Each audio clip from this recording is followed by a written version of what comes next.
Hey everyone, and welcome back to my channel, or if you're new here, my name is Josh, and in today's video, I'm going to be reviewing the Wyndham Rewards Earner Card. So I'll be going over the main features of this card, its pros as well as its drawbacks. So hopefully by the end of this video, you'll have a much better idea of whether or not this credit card is a good fit for you. But before we go ahead and dive into the main features of this card, if you wouldn't mind helping out real quickly by just giving this video a like, that just helps out with the good old YouTube algorithm, and also consider subscribing to my channel if you have not already. Plus, if you would like to receive up to $200 in free stock, in a pinned comment below, I will be leaving a link to Robinhood.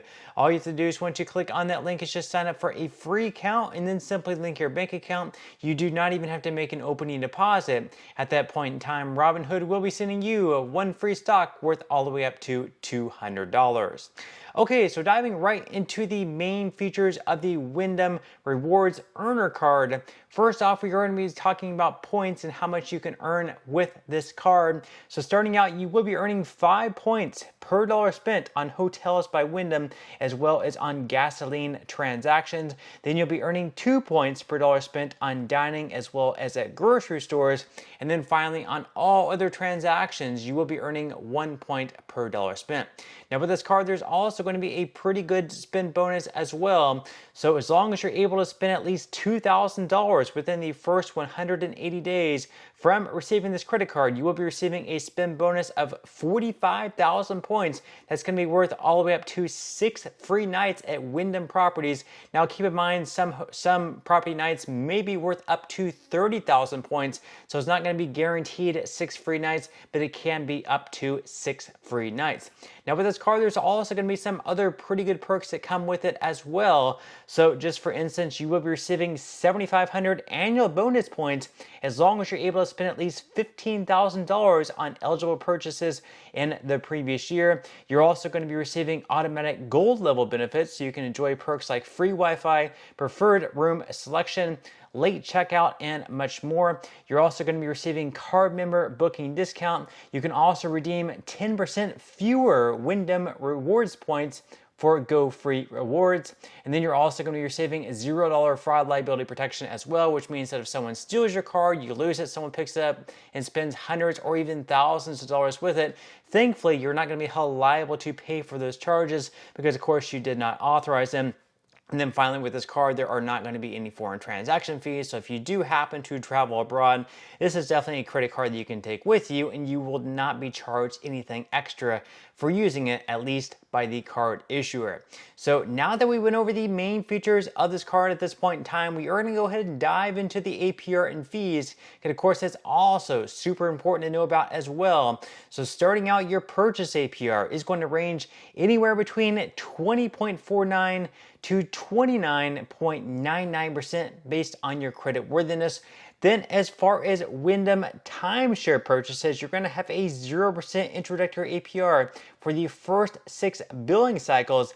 After that, though, it is going to jump up to anywhere between 20.49 to 29.99% based on your credit worthiness. Then as far as balance transfers go, for the first 15 billing cycles, you are going to have a 0% interest rate on those. So perhaps if you have another credit card out there where you're paying an interest rate of, let's say, like 29%, and you're paying a lot of interest charges on a month-to-month basis, this could perhaps be an opportunity for you to transfer the balance from that card over to this card. And once again, for the first 15 months, you will no longer be paying any type of interest on that balance. However, you'll definitely want to make sure that that balance is paid off in full before the 15 billing cycles ends, because after that, your APR at that point in time is then going to jump up to anywhere between 20.49 to 29.99% based on your credit worthiness. And also keep in mind, there's going to be some fees associated with that balance transfer, so that's going to be something you have to keep your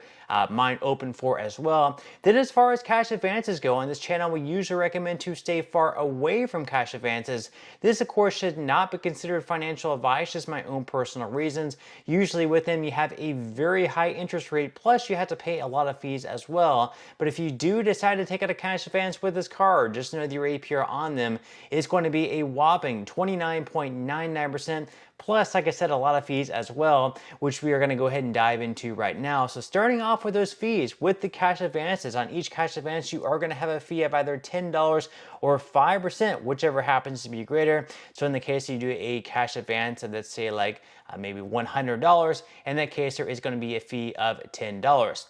Then as far as balance transfers go, even though for the first 15 billing cycles you are going to have a 0% interest rate, there's still going to be some fees that are applied with that balance transfer though. So on each balance transfer, there is going to be a fee of either $5 or 5%, whichever happens to be greater. So in the case you do a balance transfer, just hypothetically speaking, of $1,000, in that case there is going to be a fee on that transfer of $50. Now with this card, there's also going to be some other fees as well. So starting out on late or return payments, there is going to be a fee of up to $40. Thankfully, like I mentioned before, there is not going to be any foreign transaction fees. So if you do happen to travel abroad, this is definitely a credit card you can take with you, and you will not be charged anything extra by Barclays for using it. And then finally with this card, there are no annual fees either. So it's definitely a keeper card. It's one you can keep with you, and you don't have to worry about canceling it or anything like that, because you are not paying like $95, whereas if you were, you might have to sit down and evaluate whether or not paying something for this card would be worth it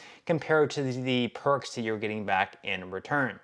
So now that we went over the main features of this card as well as its APR and fees, at this point in time, I'm going to go ahead and dive into what I would consider to be the best things about this card and the worst things about the card. So we're going to start out with the pros. Starting out, the best thing, the 45,000 bonus points, as long as you're able to spend at least $2,000 within the first 6 months or 180 days. Once again, those points are going to be worth up to 6 free nights, although it could be less than that because some hotels might be up to 30,000 points per night. You can also receive an annual points bonus of 7,500 points as long as you're able to spend at least $15,000 on this credit card in the previous year. Also with this card, there are not going to be any foreign transaction fees, and there are also not going to be any annual fees. So that's definitely a pretty good perk as well. So those are the good things about this card. Now, as far as the drawbacks go, first off, your points unfortunately cannot cover resort fees. So if you're staying at a Wyndham Resort and there are resort fees, unfortunately you cannot apply your points to cover those resort fees. So it is one of the drawbacks there. Also, you might go to a city or be looking for a certain area, and they might have like Marriott or Hilton properties, but you might not see any Wyndham properties. That could be a drawback as well. The place that you want to go, it may not have Wyndham properties or one good enough that you would like to stay at. So just to sum things up here, all in all, I would say this credit card is pretty worthwhile, considering that you can get up to 6 free nights with that spend bonus, plus all the other perks that come with this card, as long as you usually stay or go to places where they have these Wyndham properties. All things considered there, no annual fee, up to 6 free nights with the spend bonus. This is a credit card that I would probably get if I often traveled to different places where I saw Wyndham properties or Wyndham resorts that I would personally stay at. So all in all, I would say this is a credit card that could be worthwhile for you, but at the end of the day, you'll definitely have to sit down and figure out whether it's best for your personal finance lifestyle. But that's all we have for today's review. I certainly hope you enjoyed and found value out of it. If you did, again, I would greatly appreciate if you could give this video a like, consider subscribing to my channel if you have not already, and I will see you in the next video.